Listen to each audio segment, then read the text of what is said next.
Assalamualaikum warahmatullahi wabarakatuh. Saya Devriski Apriana, NPM 1009. Saya moderator dari kelompok 4. Kelompok kami akan mempresentasikan materi tentang pasar monopoli. Berikut ini adalah anggota kelompok kami.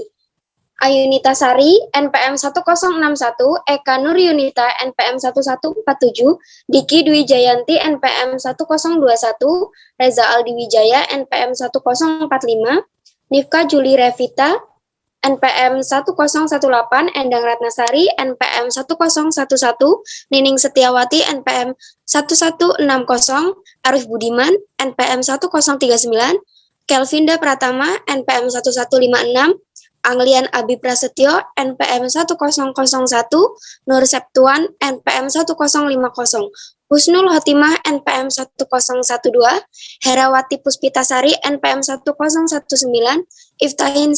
Iftahis Selan Sajida, NPM 1048. Baiklah, langsung saja ke materi. Materi pertama akan dijelaskan oleh rekan saya, Mbak Endang. Kepada Mbak Endang, saya persilahkan. Oke, baik. Terima kasih Mbak Devi sebagai moderator. Saya di sini akan mencoba menjelaskan mengenai pengertian atau definisi dari pasar monopoli. Monopoli di dalam pasal 1 ayat 1 Undang-Undang Anti Monopoli didefinisikan sebagai suatu penguasaan atas produksi, pemasaran barang, penggunaan jasa tertentu oleh satu pelaku usaha. Secara harfiah, monopoli berasal dari bahasa Yunani monos dan polain. Monos yang berarti satu, polain yang berarti menjual, sehingga pasar monopoli dapat didefinisikan sebagai suatu bentuk pasar di mana hanya terdapat satu penjual yang menguasai pasar. Penentuan harga pada pasar monopoli adalah seorang penjual. Seorang penjual dalam pasar monopoli disebut sebagai monopolis, atau bisa disebut sebagai suatu bentuk pasar di mana hanya terdapat satu perusahaan saja, dan perusahaan ini menghasilkan barang yang tidak mempunyai barang pengganti yang sangat dekat. Oleh sebab itu, penjual dapat menentukan harga dan memperoleh keuntungan yang tinggi. Di Indonesia, untuk mengatur praktik monopoli telah dibuat sebuah undang-undang yang mengaturnya, yaitu Undang-Undang Republik Indonesia Nomor 5 Tahun 1999 tentang larangan praktik monopoli dan persaingan usaha tidak sehat. Sekian dari saya, selanjutnya akan dijelaskan oleh Anglian. Ya, terima kasih buat Endang Ratnasari. Di sini saya akan menjelaskan ciri-ciri pasar monopoli. Yang pertama, pasar monopoli adalah industri satu perusahaan. Sifat ini sudah secara jelas dilihat dari definisi monopoli di atas, yaitu hanya ada satu perusahaan dalam industri tersebut. Barang atau jasa yang dihasilkannya tidak dapat dibeli dari tempat lain. Yang kedua, tidak mempunyai barang pengganti yang mirip. Barang yang dihasilkan perusahaan monopoli tidak dapat digantikan oleh barang lain yang ada di dalam pasar.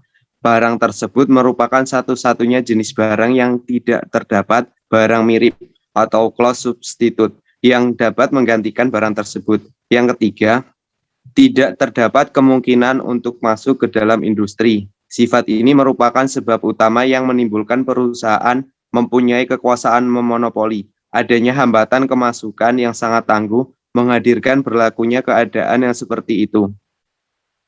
Yang keempat, dapat mempengaruhi penentuan harga karena perusahaan monopoli merupakan satu-satunya penjualan di dalam pasar. Maka perusahaan monopoli dipandang sebagai penentu harga atau price setter.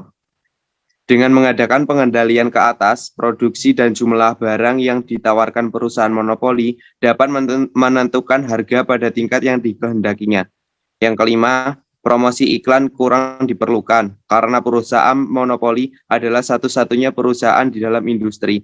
Ia tidak perlu mempromosikan barangnya dengan menggunakan iklan.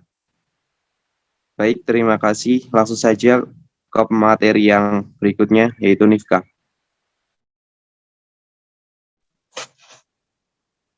Sebelumnya terima kasih.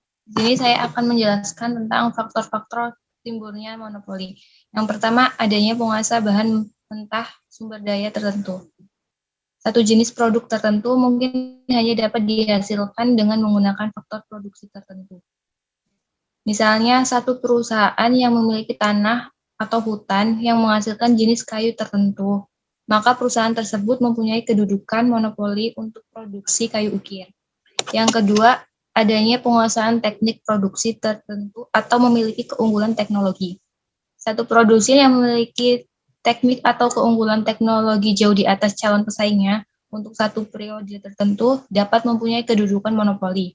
Yang ketiga, adanya penguasaan hak paten untuk produk tertentu, merupakan unsur yuridis. Untuk mendapatkan hak paten, biasanya harus didahului oleh adanya suatu penemuan. Satu produsen menemukan cara-cara produksi baru atau menghasilkan produk jenis baru, kemudian dimintakan hak paten pada pemerintah. Yang keempat, adanya lisensi atau izin. Hal ini terjadi karena diperoleh secara institusional atau kelembagaan. Misalnya monopoli yang dipegang oleh PT Astra Internasional, yaitu monopoli untuk perakitan dan penjualan mobil baru merek Toyota. Dan yang kelima, adanya monopoli yang diperoleh secara alamiah. Tidak perlu adanya hak paten atau lisensi. Misalnya karena faktor luas pasar yang terlalu besar, sehingga tidak memungkinkan untuk dilayani oleh lebih dari satu penjual. Masuknya penjual baru biasanya tidak akan menguntungkan, sebab perusahaan lama yang memegang monopoli sudah mempunyai pengalaman yang lebih luas dan mempunyai kekayaan non-material atau goodwill dari masyarakat. Oleh sebab itu, pendatang baru akan dapat bertahan jika mempunyai teknologi yang lebih efisien. Mungkin itu penjelasan dari saya. Selanjutnya akan dijelaskan oleh Ayunita Sari. Baik, terima kasih. Di sini saya akan melanjutkan materi tentang jenis-jenis pasar monopoli.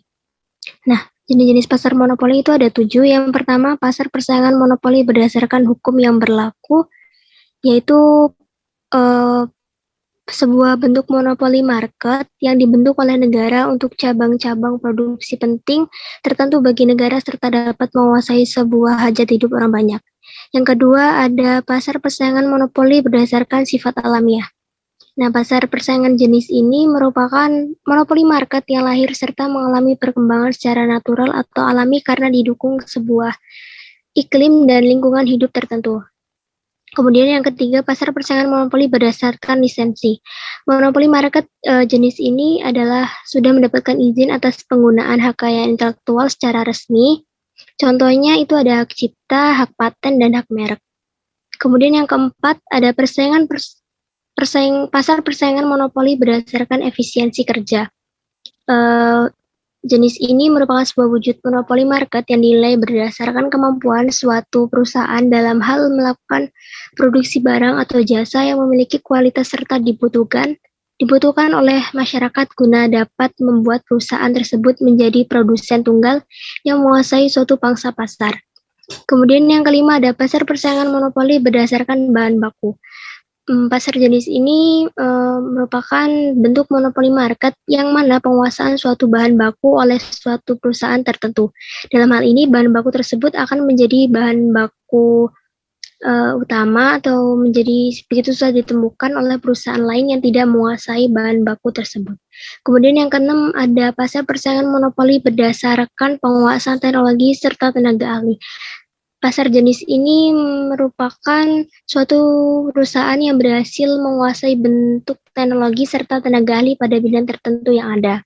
Yang demikian akan membuat perusahaan lainnya merasa kesulitan untuk menyertai perusahaan yang melakukan monopoli market tersebut.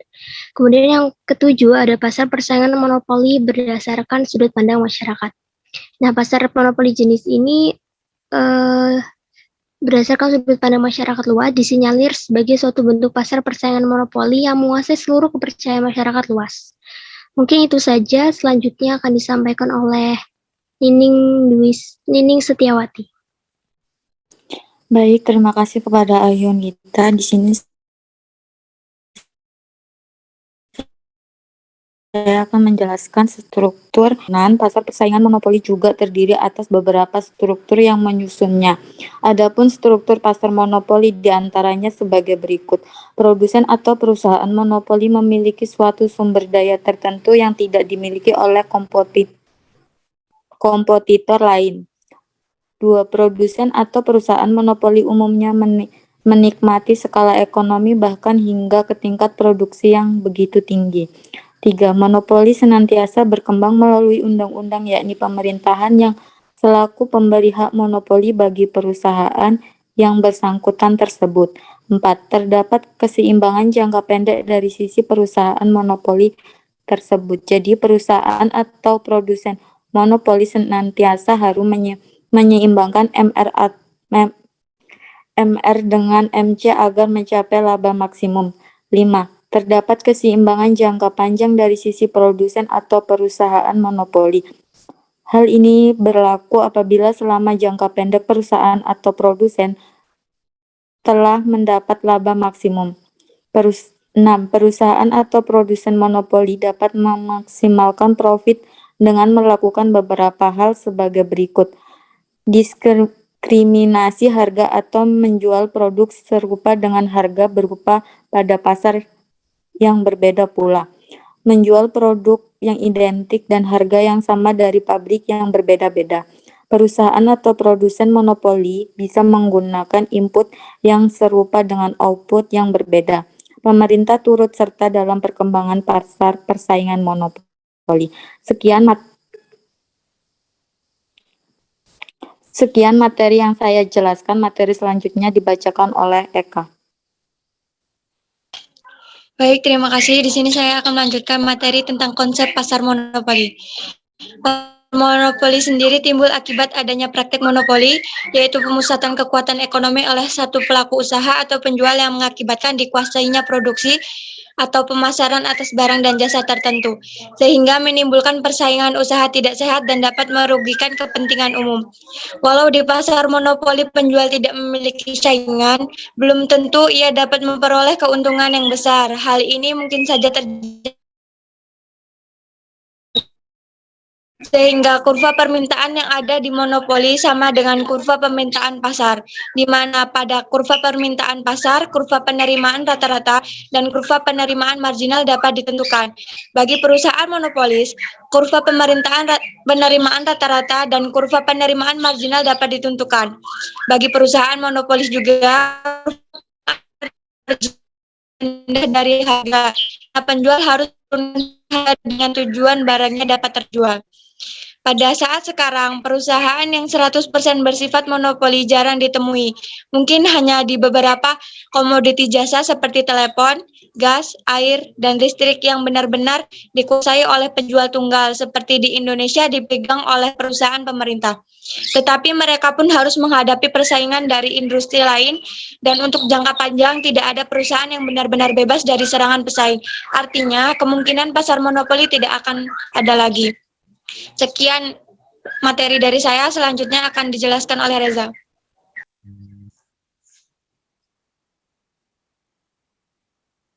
Baik, di sini saya akan melanjutkan materi berikutnya tentang permintaan dan kekuatan monopoli. Monopoli power. Definisi permintaan. Permintaan merupakan hubungan antara jumlah barang dan jasa yang diminta pada pasar tertentu pada tingkat harga tertentu dalam periode waktu tertentu. Hukum permintaan merupakan suatu hipotesis yang menyatakan semakin rendah harga suatu komoditas, maka akan semakin banyak jumlah komoditas yang diminta. Sebaliknya, semakin tinggi harga suatu komoditas, maka akan semakin sedikit komoditas yang diminta, dengan asumsi faktor lain konstan atau ceteris paribus.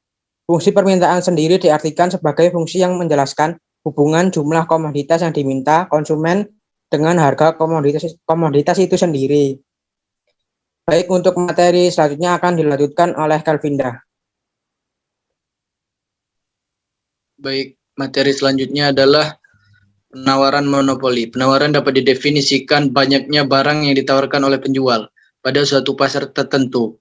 pada periode tertentu dan pada tingkat harga tertentu. Perusahaan hanya akan berproduksi jika harga barang yang berlaku lebih tinggi daripada biaya variabel dan kurva biaya variabel rata-ratanya. Dari sinilah kita dapat menemukan beberapa kuantitas yang dapat ditawarkan pada setiap tingkat harga. Hukum penawaran. Hukum penawaran pada dasarnya mengatakan bahwa makin tinggi harga sesuatu barang, maka makin banyak jumlah barang tersebut. Oleh seorang produsen dapat digunakan untuk memproduksi berbagai macam dan jumlah produk. Hubungan antara jumlah barang yang ditawarkan dengan harga barang adalah hubungan searah. Jika harga barang tinggi, maka akan lebih banyak orang yang melihat potensi mendapatkan keuntungan, sehingga jumlah penawaran barang tersebut tinggi. Sebaliknya, apabila harga turun, lebih sedikit orang dapat memperoleh keuntungan dari harga yang rendah. Di dalam pasar monopoli, berapapun kenaikan atau penurunan harga, jumlahnya biaya marginal tetap dan biaya marginal yang akan diproduksi juga tetap tiada perubahan. Jadi penawaran tidak ditunjukkan karena jumlah yang ditawarkan. Baik, materi selanjutnya akan dibahas oleh Husnul Khotimah. Baik, materi selanjutnya yaitu kebaikan pasar monopoli. Yang pertama, efisiensi dan pertumbuhan ekonomi. Ini diperlukan biaya riset dan pengembangan teknologi untuk meningkatkan efisiensi produksi. Dengan peningkatan efisiensi, maka akan diperoleh output yang lebih besar dan akhirnya mendorong pertumbuhan ekonomi. Yang kedua, menghindari produk tiruan dan persaingan yang tidak bermanfaat. Jika terlalu banyak perusahaan yang bersaing, akan terjadi pemborosan atau inefisien. Hal tersebut berdampak pada produk yang dihasilkan tidak berkualitas dengan tujuan perusahaan hanya mementingkan keuntungan yang lebih besar dibandingkan perusahaan persaingnya. Yang ketiga, menimbulkan skala ekonomi yang menurunkan biaya produksi. Perusahaan monopoli biasanya merupakan perusahaan besar sehingga dapat menikmati skala ekonomi yang mampu menurunkan biaya produksi. Hal ini bisa dimaklumi sebab dalam pasar monopoli tidak perlu mengeluarkan biaya penjualan seperti biaya promosi atau iklan seperti halnya dalam pasar persaingan sempurna. Yang keempat, efisiensi dalam pengadaan barang publik. Tidak semua barang dapat disediakan secara efisien lewat pasar. Barang itu umumnya dikenal sebagai barang publik. Pengadaan barang publik hanya akan ada dalam skala besar. Contohnya pengadaan jalan raya, jembatan, pelabuhan laut, transportasi, telekomunikasi, dan air minum. Baik materi selanjutnya akan disampaikan oleh. Baik, terima kasih. Selanjutnya saya akan membacakan tentang keburukan pasar monopoli. Yang pertama, ada penyimpangan alokasi sumber daya. Kekuatan monopoli menyebabkan penyalahgunaan alokasi sumber daya.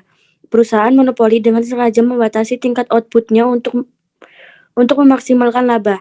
Hal ini dilakukan diantaranya dengan menetapkan harga yang tinggi ketika permintaan meningkat dan tidak disertai dengan persediaan barang yang cukup sehingga akhirnya mendorong kenaikan harga. Yang kedua, adanya ketidakadilan atau kesenjangan dalam pembagian pendapatan. Karena seorang monopolis memiliki kekuatan untuk memengaruhi harga, ia bisa mendapatkan keuntungan di atas normal dalam jangka pendek maupun jangka panjang. Yang ketiga, mengurangi kesejahteraan konsumen. Konsumen harus membayar harga di atas biaya untuk memproduksi komoditas tersebut akan berakibat pada menurunnya tingkat kesejahteraan mereka. Yang keempat, adanya eksploitasi terhadap konsumen dan pekerja. Yang kelima, monopoli menimbulkan eksploitasi baik terhadap konsumen maupun terhadap tenaga kerja. Eksploitasi ini timbul karena monopoli selalu berproduksi, baik dalam keadaan memperoleh laba maupun rugi. Yang keenam, memburuknya kondisi makroekonomi nasional. Tidak adanya persaingan dapat menyebabkan menurunnya kualitas dan kuantitas barang yang diproduksi. Keseimbangan dalam pasar monopoli terjadi di bawah keseimbangan ekonomi, karena tidak seluruh terpakai sesuai dengan kapasitas produksi, sehingga menimbulkan pengangguran. Keadaan ini akan melemahkan daya beli dan memaksa perusahaan memproduksi sedikit lagi. Jika keadaan ini terus berlanjut, kondisi ekonomi secara keseluruhan menjadi lebih buruk, seperti mengakibatkan stagflasi, kemandegan dalam pertumbuhan ekonomi dan inflasi. Baik, selanjutnya akan dilanjutkan oleh Ismayani.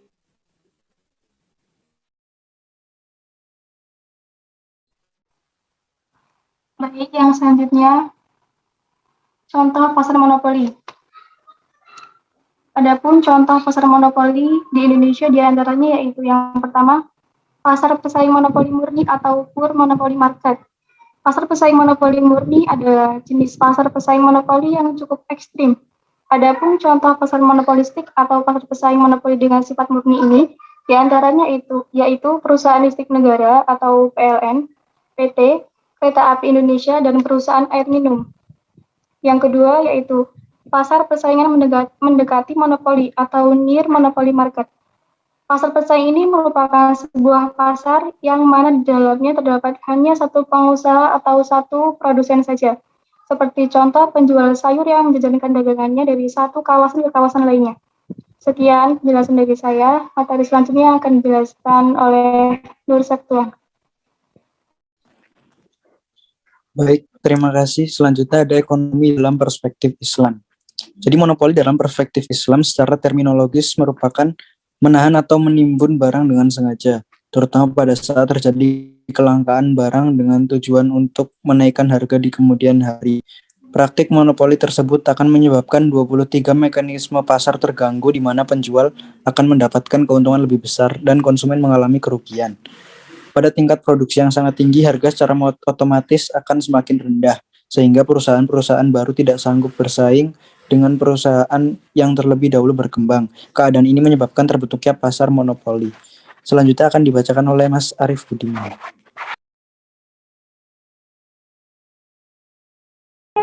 Baik, terima kasih. Saya akan melanjutkan materi tentang kebijakan mengatasi pasar monopoli. Dengan adanya kebijakan pemerintah untuk mengatasi pasar monopoli ini, pasar monopoli dapat diatasi dengan adanya kebijakan, yaitu ada 3 kebijakan. Yang pertama yaitu meningkatkan kompetisi dengan undang-undang antitrust. Peraturan ini untuk mengekang kekuasaan monopoli oleh suatu perusahaan. Yang kedua adalah mengatur perilaku monopoli dengan regulasi. Pemerintah mengatur perusahaan-perusahaan ini tidak diizinkan untuk menaikkan semaunya mereka tanpa melihat sebagian besar kondisi masyarakat setempat. Yang ketiga adalah kepemilikan publik. Peraturan ketiga ini mirip dengan peraturan yang kedua, yaitu solusi ini sangat umum digunakan oleh semua negara, di mana pemerintah mengoperasikan fasilitas atau memanfaatkan fasilitas umum seperti perusahaan, telepon air, dan listrik. Sekian dari saya kembalikan ke moderator.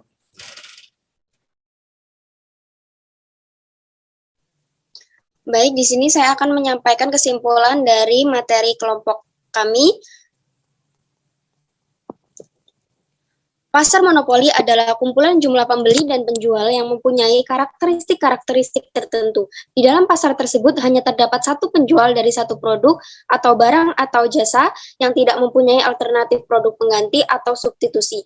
Ciri-ciri antara lain pasar monopoli adalah industri satu perusahaan tidak mempunyai barang pengganti yang mirip, tidak terdapat kemungkinan untuk masuk ke dalam industri, dapat mempengaruhi penentuan harga, promosi iklan kurang diperlukan.